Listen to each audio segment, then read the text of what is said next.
seminar nasional Roadmap to WTP. Nah, pagi ini saya ditugaskan oleh Pak Gubernur untuk membawakan materi apa dan mengapa di balik PP71 tentang standar akuntansi pemerintahan ini. Kalau apa dan mengapa, saya banyak mengacu ke background mengapa terbitnya PP71 tahun 2010 ini. Materi bahasan saya akan meliputi, silakan berikutnya. Saya akan latar belakang, lalu standar akuntansi pemerintahan, dasar pertimbangannya seperti apa, dan apa itu PP71 sendiri secara ringkas nanti akan saya paparkan. Berikutnya, kalau kita berikutnya lagi silakan.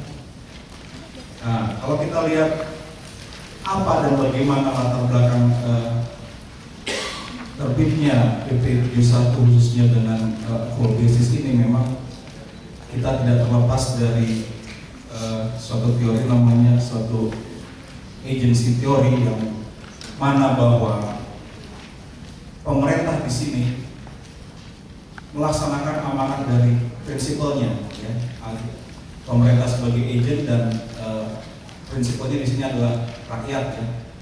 Di sini rakyat ini diwakili oleh DPR dan DPRD, karena kita sebentar ini meliputi KL pusat dan daerah, makanya kami yang mewakili rakyat di sini adalah DPR dan DPRD. Ini merupakan best practices apa juga yang telah diterapkan di perusahaan, bahwa ownernya memberikan sesuatu kepercayaan kepada manajemen agar resources yang ada di perusahaan itu dikelola. Demikian juga di pemerintahan. Pemerintahan ini mendapat mandat atau kepercayaan dari masyarakat. Yang punya negara ini sebenarnya kan rakyat, masyarakat. Jadi diberikanlah kepercayaan kepada pemerintah untuk mengelola resources tadi dengan baik. Kalau dia diberi kepercayaan, artinya pemerintah harus memberikan pertanggungjawaban atas pengelolaan resources tadi yang dipercayakan oleh masyarakat kepada pemerintah. Bagaimana cara mempertanggungjawabkannya? Sudah tentu ada pertanggungjawaban nanti berupa laporan keuangan kalau kita bicara pertanggungjawaban APBN maupun APBD. Di sini pun laporan keuangan nggak hanya kita susun atas dasar sesuatu yang tidak karuan atau tidak teratur, kita menyusunnya berdasarkan berikutnya, Mbak, silakan. Laporan keuangan ini disusun berdasarkan satu sistem akuntansi pemerintahan atau SAI. Ini harus disusun melalui satu sistem yang teratur. SAI ini juga harus didasarkan oleh suatu standar akuntansi pemerintahan. Jadi tidak harus ditata dengan baik, ya. Kalau kita bicara standar akuntansi pemerintahan, nanti kita baru bicara mengenai PP71 ini yang ada dua lampiran. Lampiran satu itu merupakan PP71 yang full accrual, dan lampiran duanya adalah cash towards accrual yang selama ini merupakan lampiran yang kita adop dari PP24 tahun 2005 yang masih berjalan sampai dengan tahun anggaran 2014. Tapi penerapan secara ini diperkenankan. Itu boleh. Selambat-lambatnya nanti tahun anggaran 2015 baru seluruh kementerian lembaga dan pemerintah daerah diwajibkan untuk menerapkan PP71 yang full accrual tadi. Tadi dalam pertanggungjawabannya juga, laporan keuangan ini harus juga diaudit oleh BPK, ya. Diaudit oleh BPK. Opininya untuk bapak-bapak akademisi mungkin ini sudah merupakan satu pengalaman yang berkali-kali, tetapi tidak ada salahnya juga supaya Pak Mardiasmo tadi bilang untuk pihak-pihak lainnya yang tidak familiar dengan akuntansi dan auditing, ada 4 jenis laporan keuangan di sini. Opininya yang diterbitkan oleh BPK yang paling populer adalah WTP, ya, wajar tanpa pengecualian, WDP, ya, TMP, ya, tidak dapat memberikan pendapat atau disclaimer. Yang keempatnya adalah adverse opinion, tidak wajar. Bagaimana cara kriteria penyusunan opini? Tadi pagi juga sudah disampaikan kalau secara sepintas apa yang dilihat oleh BPK dalam memberikan opininya. Yang pertama, ini merupakan suatu urutan yang memang agak berbeda dari urutan yang kita kenal dari literatur akuntansi di komersial seperti yang diajarkan di kuliah gitu. Kalau di kuliah pertama kali adalah yang dilihat adalah pada saat pemeriksaan adalah menilai efektivitas internal kontrolnya. Kalau di pemerintah nomor 1 yang dilihat adalah sesuai dengan standar akuntansi pemerintahan. Karena kalau di sektor swasta di perusahaan kalau internal kontrol lemah, maka akuntan atau auditor di situ dapat menolak melaksanakan pemeriksaan. Tetapi kalau di pemerintahan BPK itu tidak boleh menolak untuk mengaudit suatu instansi pemerintah. Yang berikutnya adalah adequate disclosure ya, kecukupan pengungkapan. Tadi juga sudah dibahas. Dan ini kepatuhan tadi terhadap undang-undangan ini. Ini banyak terjadi salah interpretasi. Tadi Pak Mardiasmo bilang dia tidak tahu dilaksanakan pendahulunya karena ini ada undang-undang baru. Ini harus match tuh, penyelenggaraan akuntansi, pengelolaan keuangan negara harus match dengan peraturan undang-undangan. Kalau nggak tahu ya nggak bisa disalahkan, kenapa dia mau menjabat. Kalau begitu menjabat dia konsekuensinya harus mengetahui peraturan perundang-undangan yang mendasari laporan keuangan maupun tata cara pengelolaan keuangan negara. Berikut Pak.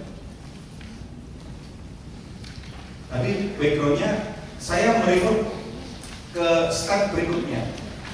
Tadi dari agency teori, sekarang kita dari slide berikutnya.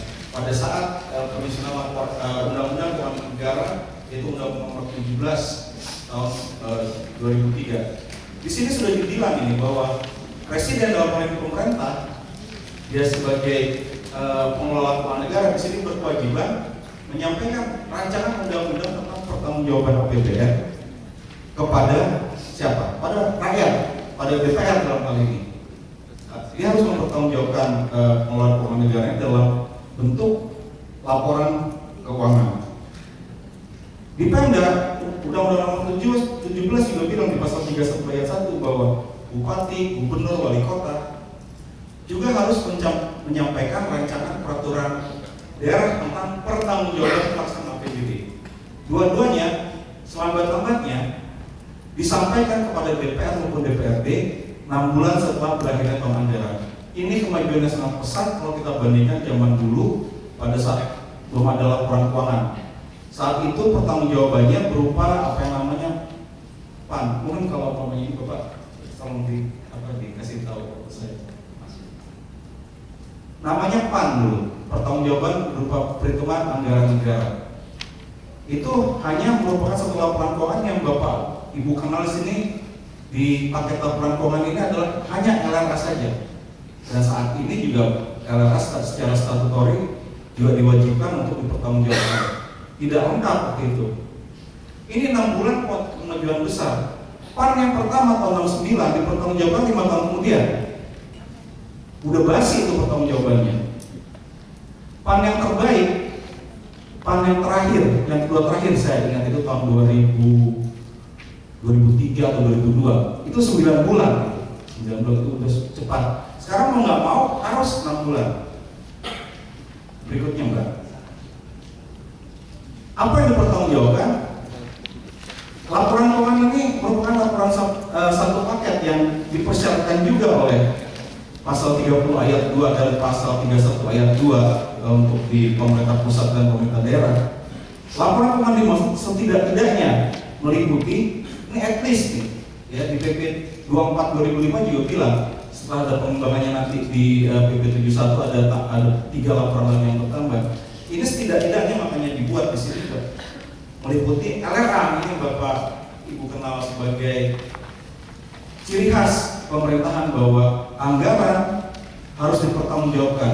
Bagaimana cara pertanggungjawaban anggaran di tahun itu tercermin dalam LRA-nya. Anggarannya berapa, realisasinya berapa, persentase terhadap realisasi berapa. Berikutnya adalah neraca, laporan arus kas. Untuk pemerintah pusat dilampiri juga oleh laporan keuangan perusahaan negara dan badan lainnya. Itu ada tampilannya laporan keuangan, LKPP namanya laporan keuangan pemerintah pusat. Dan untuk pemerintah daerah dilampiri dengan sama ya, paralel laporan keuangan pemerintah daerah, itu lampirannya. Itu berdasarkan pasal 30 ayat 2 Undang-Undang 17 dan pasal 31 ayat 2 di Undang-Undang 17 tahun 2003 juga. Berikutnya Mbak. Bentuk dan isi pertanggungjawaban pelaksanaan APBN maupun APBD itu disajikan harus sesuai dengan standar akuntansi pemerintahan. Ini juga amanat undang-undang bahwa penyajian laporan keuangan harus didasarkan pada standar akuntansi pemerintah. Nanti kita bahas lebih lanjut apa itu standar, bagaimana cara penerapannya dalam rangka penerbitan laporan keuangan yang baik. Berikutnya, di sini juga dibilang bahwa laporan keuangan, baik itu laporan keuangan KL, SKPD maupun Pemda, harus disertai dengan pernyataan tanggung jawab Menteri Pimpinan Lembaga, Bupati. Tadi pagi juga sudah dibahas, ditandatangani Menteri minta paraf semua. Tapi memang pertama kali pada saat kita di Kementerian Keuangan menyusun laporan keuangan yang mensyaratkan harus ada SOR atau Statement of Responsibility, itu tadinya kita hanya minta dari menterinya aja. Tapi rupanya DKI itu kreatif, karena laporan keuangan itu dibuat berjenjang, dari satkernya buat SOR, kepala satker, buat surat pernyataan tanggung jawab. Naik ke wilayahnya, waktu dikonsolidasi di wilayah, kepala unit akuntansi wilayahnya buat Statement of Responsibility juga. Jenjang berikutnya ke eselon 1, dirjennya atau pejabat selevel eselon 1 buat Statement of Responsibility juga. Sampai ke Kementerian Lembaga. Jadi setiap jenjang itu sudah membuat surat pernyataan tanggung jawab atas laporan keuangan. Apa yang ditekankan di situ bahwa pernyataan bahwa pengelolaan APBN maupun APBD itu diselenggarakan berdasarkan sistem akuntansi yang memadai atau mencukupi, dan akuntansi keuangan tersebut telah diselenggarakan sesuai dengan standar akuntansi pemerintah. Itu bunyinya Statement of Responsibility-nya. Berikut Pak.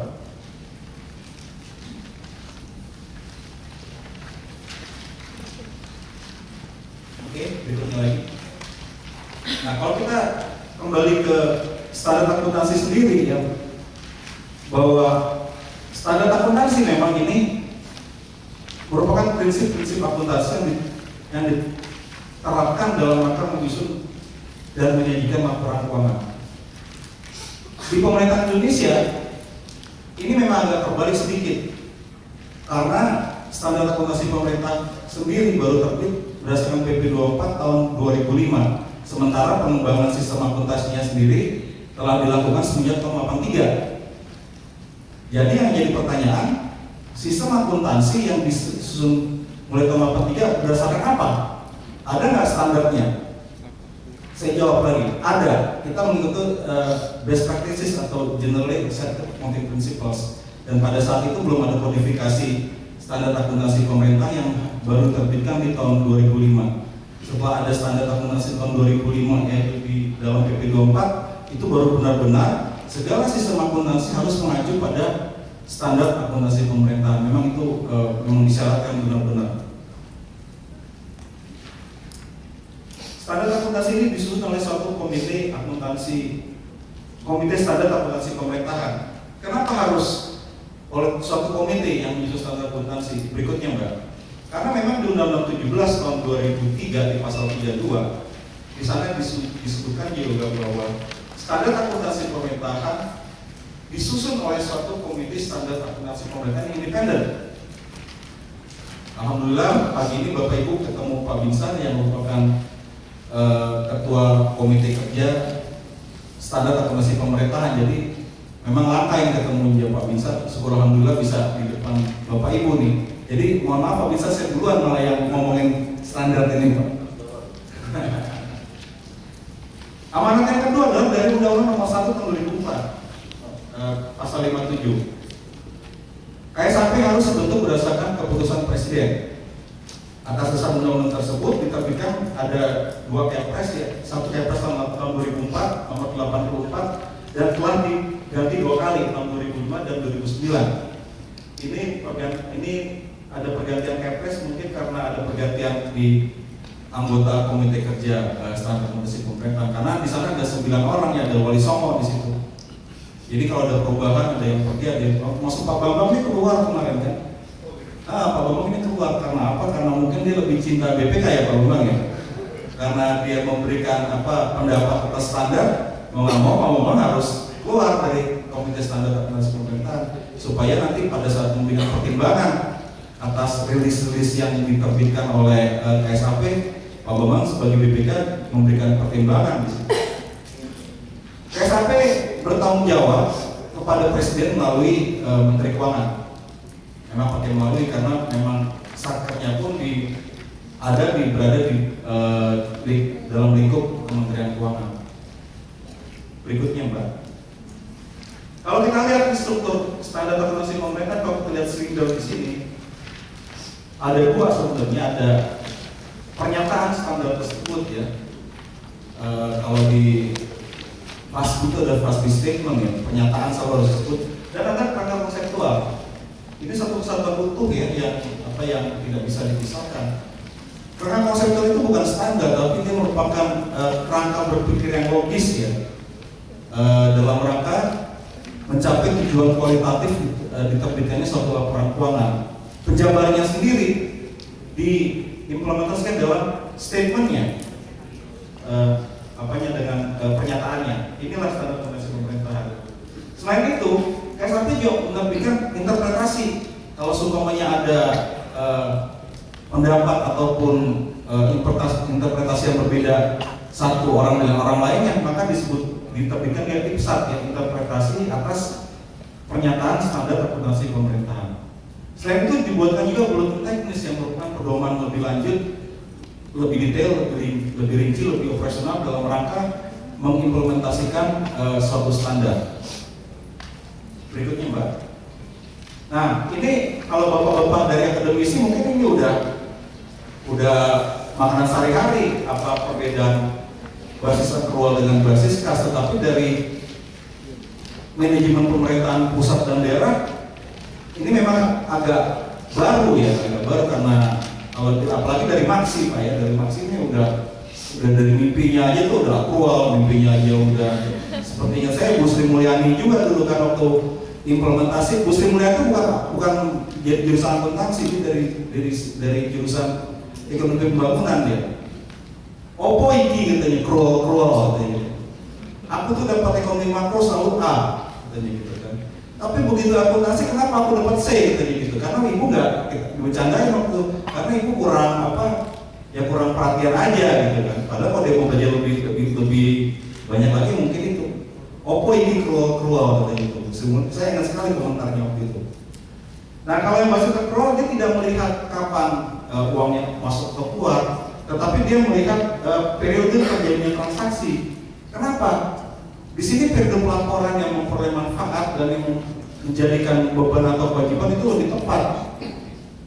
Berikutnya Mbak, berbeda dengan cash basis. Sementara dalam implementasi PP24 kita mengadop yang namanya cash towards accrual, jadi basis kas menuju accrual. Di sini pun sudah mengadop apa yang accrual. Jadi saya yakin bukan memang tadi Pak Mardioso bilang dari KSAP gampang ataupun dari akademisi gampang. Saya yakin ini juga. Bukannya saya berbeda pendapat, tapi saya boleh mengungkapkan pendapat gitu. Karena saya tuh 5 tahun menjadi kepala subdit bimbingan akuntansi instansi, sudah terbiasa dengan beginian. Pada saat moving dia, saya rasa akan sangat smooth gitu loh. Karena udah secara tidak sadar sudah terbiasa. Kalau Pemda saya nggak tahu, mungkin yang dimaksud Pak Prof tadi mungkin di Pemda mungkin ya. Karena saya nggak terlibat langsung di Pemda. Pernah setahun waktu saya jadi kepala kanwil di Palu, di Sulawesi Tengah, memang Pemda kesulitan. Saya akui itu kesulitan sekali. Apalagi di pelosok-pelosok sana, wilayah saya dari Toli-Toli sampai ke Luwuk, jadi ujung kiri saya ke ujung kanan Sulawesi itu di tengah itu. Tapi pengalaman saya kalau KL di pusat, saya yakin Kalau nggak bisa dikatakan 99%, saya yakin di bawah itu sedikit gitu loh. Karena mereka terbiasa. Dulu kendala-kendalanya banyak, baru pintar, orangnya dipindahin dimutasi, baru pintar dimutasi lagi. Sekarang enggak, kita harus sampai bikin semacam edaran ke kementerian itu supaya orang-orang yang berhubungan dengan akuntansi dipikirkan karirnya ke depan seperti apa. Mungkin Pemda ya nanti mungkin dari pengalaman Pak Bambang yang pernah di Pemda mungkin nanti bisa ditanyakan mungkin. Nah, pada saat kita menuju accrual ini kita pakai basis kas untuk pengakuan pendapatan belanja dan pembiayaan. Sementara kita sendiri pakai basis accrual juga yang dianut oleh PP 24. Untuk apa? Untuk aset, kewajiban dan ekuitas. Bagaimana mungkin suatu neraca dibuat tanpa cash basis punya piutang? Bagaimana mungkin neraca suatu pemerintahan dibuat tanpa punya utang? Piutang dan accrual itu sudah pasti, piutang dan utang itu sudah pasti mencerminkan accrual. Kalau cash basis kita ya nggak punya piutang kepada orang di periode itu, kita langsung terima uang. Kalau kita bayar cash waktu itu ya kita nggak punya utang gitu. Ini sudah mencerminkan, mudah-mudahan insya Allah peralihannya tuh ya harus optimis lah supaya berjalan dengan baik. Berikutnya Mbak. Terus, nah manfaatnya. Manfaatnya nyata adalah basis accrual memberikan gambaran yang utuh atas posisi keuangan pemerintah. Tadi posisi keuangan pemerintah itu tercermin di neracanya, kelihatan semuanya lengkap di sana. Berikutnya, tadi sudah saya utarakan bahwa menjadikan informasi yang sebenarnya mengenai hak dan kewajiban dari suatu entitas pemerintah pada satu periode tertentu. Berikutnya, accrual basis juga bermanfaat dalam rangka mengevaluasi pemerintah terkait dengan biaya jasa layanan, efisiensi dan pencapaian tujuan. Ini dari segi manajerialnya. Akuntansi itu merupakan kejadian masa lalu, sekarang memberikan informasi yang menjadikan feedback untuk perbaikan di masa yang akan datang. Berikutnya Mbak, dasar pertimbangan hukum, kenapa harus accrual? Ternyata pada saat disusun Undang-Undang Keuangan Negara itu sudah dipikirkan bahwa nanti harus diterapkan accrual basis gitu loh. Tercermin di mana? Di pasal 1-nya bilang pendapatan negara atau daerah adalah hak pemerintah pusat atau daerah yang diakui sebagai penambah nilai kekayaan bersih. Dia ngomong hak pemerintah yang menambah kekayaan bersih, bukan menerima uangnya. Ini udah ngomong accrual nih di sini. Demikian juga sebaliknya belanja di pasal 1 Undang-Undang Nomor 17 Tahun 2003. Definisi belanja juga sudah dibilang bahwa belanja merupakan kewajiban pemerintah yang diakui sebagai pengurang nilai kekayaan bersih, mempengaruhi net equity dari pemerintahan. Gak bilang pendapatan pada saat terima uang atau belanja pada saat keluar uang. Dari mulai memang sudah didesain ke depan untuk menggunakan accrual basis. Pasal 36 ini juga bilang selambat-lambatnya 5 tahun dari tahun 2003. Di pasal 70 Undang-Undang Nomor 1 yaitu tahun 2008, dong 5 tahun setelah 2003 dibilang tahun 2008. Tapi kenapa nggak diimplementasikan saat itu? Berbagai macam kendala lah. Dibuatlah suatu analisis oleh Pak Binsar waktu itu, advantage dan disadvantage penggunaan yang accrual yang lebih dini tahun 2008. Yang pada dasarnya pada saat itu laporan keuangan KL tahun anggaran 2006 pertama kali disusun baru dapat 7. Kementerian Lembaga mendapat WTP.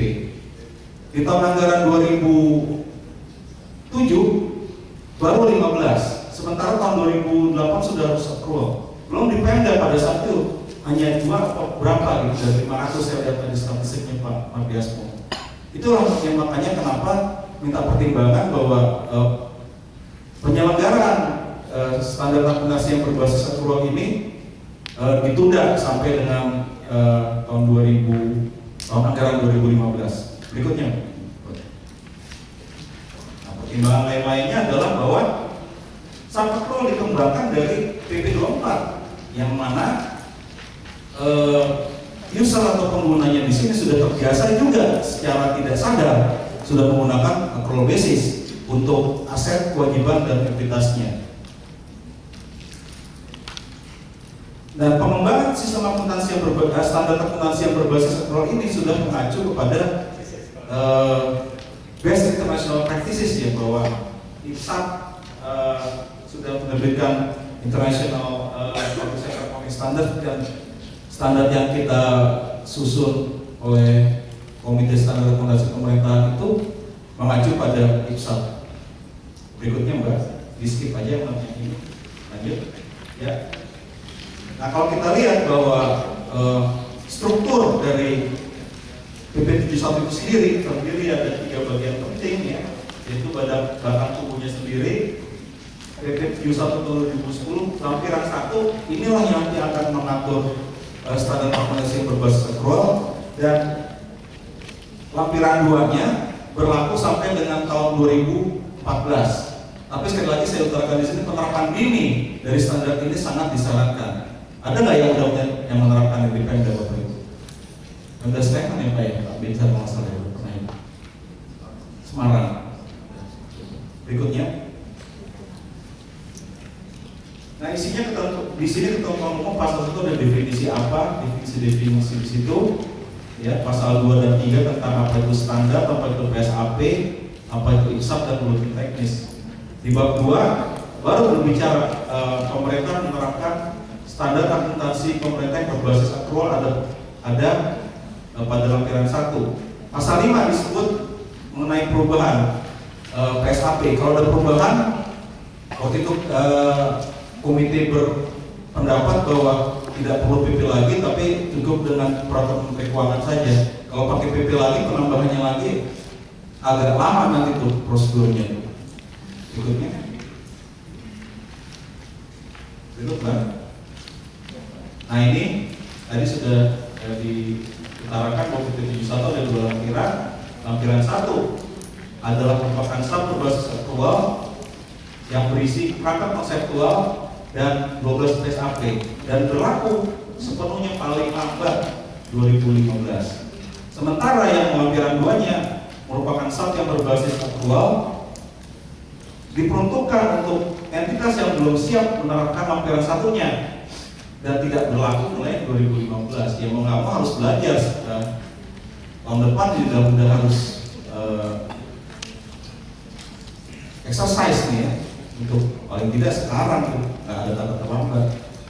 Kalau belum dicoba ya paling lambat ya sekarang harus dicoba. Berikutnya Pak. Nah ini ada rangka konseptual tadi sudah. Berikut penerapan basis aktual di PP 71 di pasal 7 disebut di sini bahwa penerapan standar akuntansi yang berbasis aktual dapat dilaksanakan secara bertahap. Ya. Bertahap itu mungkin lebih baik daripada drastis gitu. Implementasi sistemnya juga begitu. Sebaiknya dilaksanakan bertahap dulu, paralel. Nanti kalau sudah steady, sudah bagus jalannya ya running well, dilepas yang lama gitu. Ini harus ada plan dari pemerintah nih untuk penerapan yang di pemerintah pusat dilakukan oleh Menteri Keuangan, sementara yang di Pemda oleh Menteri Dalam Negeri. Ini sesuai juga dengan yang slide yang poin yang berikutnya bahwa ketentuan lebih lanjut penerapan SAP berbasis accrual secara bertahap pada pemerintah pusat diatur melalui peraturan Menteri Keuangan, sementara untuk implementasi di pemerintah daerah diatur melalui peraturan Menteri Dalam Negeri. Kalau kita lihat berikutnya Mbak. Nah tanggal efektif ya, tanggal efektif itu ada di semua statement atau PSAP bahwa dalam hal entitas belum dapat menerapkan dalam rangka entitas pelaporan belum dapat menerapkan PSAP, maka entitas pelaporan dapat menerapkan PSAP berbasis sekolah paling lambat 4 tahun setelah tahun anggaran 2010. Di dot 1-nya dibilang juga bahwa penerapan dini sangat disarankan. Mungkin ini slide saya terakhir berikutnya. Nah, bahwa nanti di PP 71 itu menghasilkan ada 7 laporan, 7 laporan. 4 laporan pertama yaitu laporan realisasi anggaran, neraca, laporan arus kas serta catatan atas laporan keuangan ini sudah terbiasa. Ini ada di PP 24. Sementara penambahannya di PP 71 ada 3 laporan lagi, yaitu laporan perubahan saldo anggaran lebih ya. Sudah tentu dia nanti kalau kurang bagaimana, salah atau sah ya. Laporan perubahan ekuitas dan terakhir adalah laporan operasional. Inilah yang sangat kentara di sini adalah 3 laporan ini nanti yang nantinya akan menjadi perbedaan yang sangat kelihatan dalam penerapan PP 1 dalam rangka peralihannya dari PP 24 tahun 2005. Demikian dari saya, Pak. Terima kasih.